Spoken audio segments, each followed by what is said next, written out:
Nothing is ever a coincidence. Everything has a reason.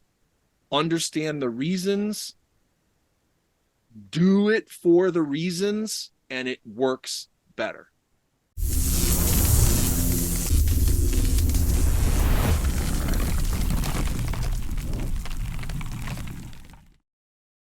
If you're going to do a show, the starting point, I think, really needs to be, what is the experience that you are trying to give other people? If you don't start with a clear understanding in your head of what that is, how can you build it? If you're really into this and you want to be a professional and you're going to do it for the next 20, 30 years, you have to have an understanding of how you build a show as an experience that you give other people. That's the starting point. And that's what a lot of stage hypnotists just aren't doing. They're only ever going and watching other hypnotists, seeing something that they're like, oh, that's cool, I want to do that. And they grab it and they bring it in and they imitate it. So it's like they're just putting a bunch of imitated parts together, and their show never has a full identity of its own, right? So when I decided that I wanted to build mind games, my initial idea, I was very clear on the idea that I wanted to build a show that gave people an experience that was really different from all the other stage shows that were out there. Let's really get into what that means. So think about, so what do you notice from what you've watched online and what you know about my show? Where are the real different places? It didn't happen by accident. I planned it all at the beginning. So when I sat down and I thought, how do I give people a really different experience? The first thing that I came up with was, stop bringing volunteers up on stage to hypnotize them.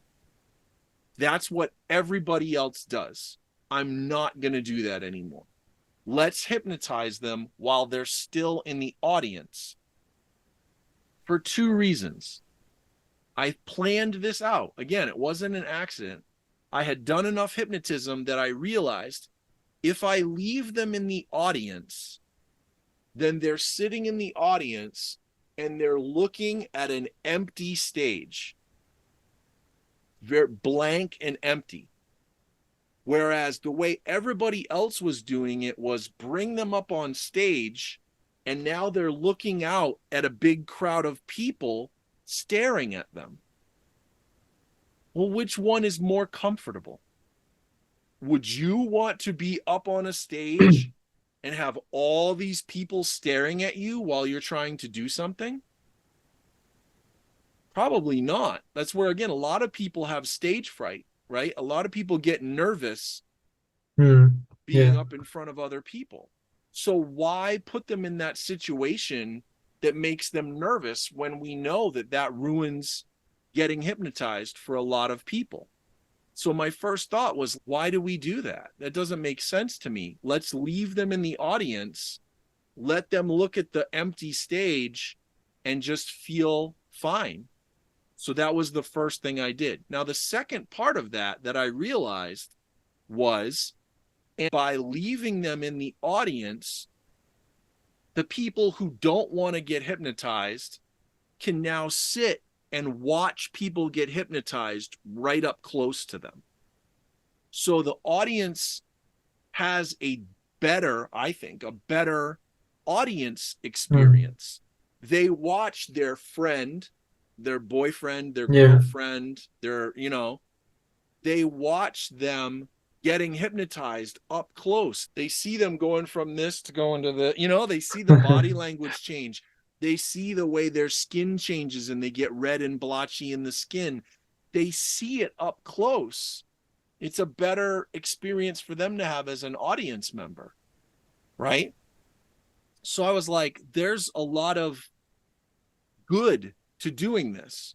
And so that was so again, but it started with me thinking about the experience that the people are having.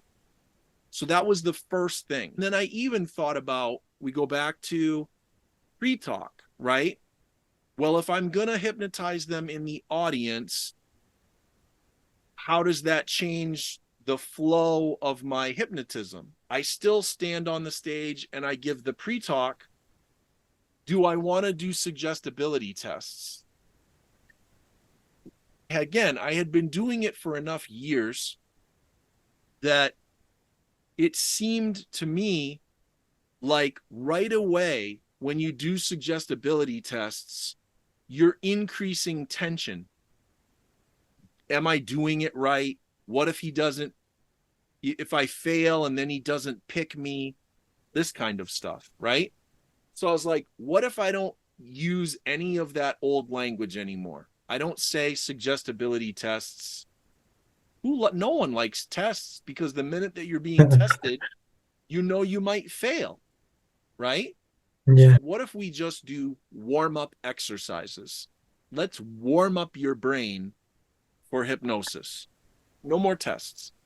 So technically, from a hypnotist standpoint, yes, I still am doing suggestibility tests. But again, when I think of the experience that I want people to have, I don't frame it as a test anymore. I frame it as a warm-up exercise. And that makes it a more enjoyable experience for them while they're still sitting in the audience. And also, I don't bring the volunteers up on stage and test them in front of everyone.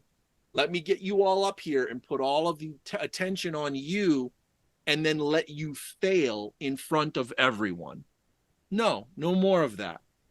You're all together. Either you want to do it or you don't. Let's just see what happens. Let's do this warm-up exercise together. So that's what I started doing, right? So I'm designing everything based on the experience that I want people to have. I want them to be confident. I want them to be curious. I want them to be excited. I don't want them to be nervous. I don't want them to be afraid. I don't want them to be various forms of afraid of being rejected, afraid of being embarrassed, afraid of failing in front of others, right? We want to take all that away as much as possible. So it's important to me, if it's going to really work, if it's going to work really well, you have to understand that's the energy of the show. Everything is about building that experience for people. You're here to have fun. You're here to have a really novel, interesting experience. You're here to enjoy yourself. You're here to have your curiosity supported. You're here to have a new experience. All these things coming together. So that's why the show is designed the way it is. Nothing is ever a coincidence. Everything has a reason. Understand the reasons, do it for the reasons, and it works better, right? So pre-talk, warm-up exercises, and then a process of, now we're doing the hypnosis. We've done the pre-talk, we've prepared them for hypnosis, we've done the warm-up exercises. Really, we've begun the hypnosis, right? We've begun hypnotizing people with the warm-up exercises. And now what we're really doing, this is where, again, a lot of stage hypnotists don't even understand this, because they've put labels on things that they take too seriously. What you're really doing is fractionating people over and over and over again. So from the moment that you're ending the pre-talk and you're starting to do what some people would call the suggestibility test, what I call the warm-up exercises, you are now fractionating the people in your audience who have chosen to volunteer, who have chosen to do it. You're having them close their eyes, focus on the hypnotic suggestions that you're giving for arms rising and falling. Then we open the eyes and fractionate up, right? And see how it went. We explain it. This is what it means. Now you know, did it go well or did it not go so well? Some stop and go no further. Some continue to go. If you are continuing to go, now we fractionate again. We stare at the kaleidoscope. We do visual fixation. The hypnotist is talking, right? There's patter. We do the breath in. We breathe out and close the eyes. We're fractionating down, right? We're going deeper with more patter. We get through all the patter. 1, 2, 3, awake. We fractionate up, right? The hypnotist talks a little bit more, brings you right into hand clasp, right? We do hand clasp, right? And now we're fractionating down again. I'm giving you more hypnotic suggestions to get catalepsy in the hands. I'm taking you deeper by doing this if it works well. The hands get stuck. Big deep breath in, breathe out, and sleep. The eyes close, deeper, deeper, deeper, more patter, right? We're fractionating deeper. We patter, patter, patter. We set up the suggestions for anytime I say awake, you're going to open your eyes. Anytime I say sleep, you're going to close your eyes. Let's try it now. Let's do it now. 1, 2, 3, awake. They open their eyes and fractionate up, right? We talk about, here's how you might know that the hypnosis is going well for you. Are your hands tingly? Are your eyes watery? Do you feel really heavy? Do you feel really hot? Any of these things provide confirmation of success, increases confidence, allows the person to feel like, wow, this is really happening for me. And by feeling that, they can go even deeper. They can go even further. Great. Take a nice big deep breath in, breathe out, and sleep. And they fractionate down again, right? Now I'm pattering more about this. I set up amnesia of the name, right? I'm going to show you how forgetting really works. Blah, blah, blah, blah, blah. I'm giving you a new task that takes you even deeper into hypnosis, right? I set it up with my verbs, my language, right? 1, 2, 3, awake. They fractionate up, right? We test it. Turn to your neighbor and try to introduce yourself. They try, they do it. Who can't remember their name? Raise your hand. I see how many it's working for. Great. Tell you what, anybody, if you can't remember your name, come on up on stage. They come up on stage. I work it. We have some fun with it. Blah, blah, blah, blah, blah. Okay, sit in the chairs. They sit in the chairs. Big deep breath in, breathe out and sleep. They fractionate down again. So now, in the audience's perception, the fun is just starting. He got people hypnotized and got them to forget their name. Yeah? But from the hypnotist perspective, I have already fractionated them 4 times, 5 times, maybe. So this is the difference between what the audience perceives and what the hypnotist understands, right? I've been working on fractionating them over and over and over again to get them to go deeper and deeper into hypnosis. Now I'm at the point where I want to assess, are they where I need them to be? So I do the name amnesia. That's my minimum. If you can't forget your name, you're out of here, right? And then I have these people who can forget their name. I'm keeping them, and now we're really getting into the show. Fractionate them down, clear the amnesia, start giving out individual suggestions. Now I start my voting, right? You vote, I give suggestions, we fractionate up, we play with it and have fun, we fractionate down. You vote, I take what you vote, I give the suggestions, we fractionate up, we have fun with it, we fractionate down. And we're repeating this over and over again, so that every time we fractionate down, they should be going a little bit deeper into hypnosis. And every time we fractionate up, it's helping that process along also. Up and down and up and down and up and down. The audience perceives it as he's getting them ready, we're having the fun. He's getting them ready, we're having the fun. And that's true. But I'm also continuing to work the hypnotism down deeper and deeper, so that late in the show, I can do the most complex, challenging, hypnotic phenomena. I need to get them deep for that.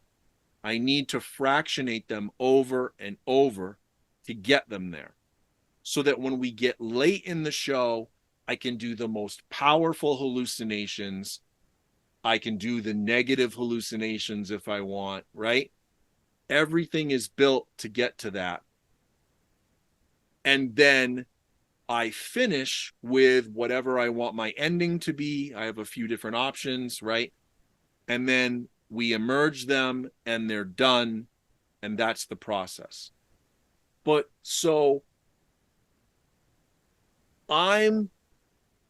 what I'm doing in that part of the show, the core, the central part, I'm fractionating them over and over so that I get them deep enough so that they can have the hallucinations which allow them to become like actors playing a role, taking on a character. They have to be deep enough into hypnosis so that they can hallucinate that they are this character that I give them, right? That's the experience. That's the way I think of the experience, the main experience of the show. When you come to my show, I'm going to take these normal, everyday people who walked in off the street, and I'm going to turn them into actors playing characters. And if we do that well, they will entertain you being those characters. Does that make sense? Makes sense. Yeah. So what I know as the hypnotist is, in order to help them step into those characters, I have to get them deep into hypnosis so they can have the most powerful hallucinations that they can have. If I don't get them deep enough, they won't step into being the character that I want them to be. If I can't make them the good character, they won't be entertaining for the audience. So it's really two experiences at the same time. I want my volunteers to have the experience of being the character, and I want to have the audience enjoy the experience of watching them be the characters. So that's everything I'm planning, is how do I get that to happen? And then now we work backward to, and what should those characters be? What characters will be the most fun? What characters will be the most interesting? What characters will bring the best comedy? Right? But for me, it's all characters. Now, other stage hypnotists may not think of it that way. Like maybe they just don't think of it that way. But that's how I think about it. That's how I do it.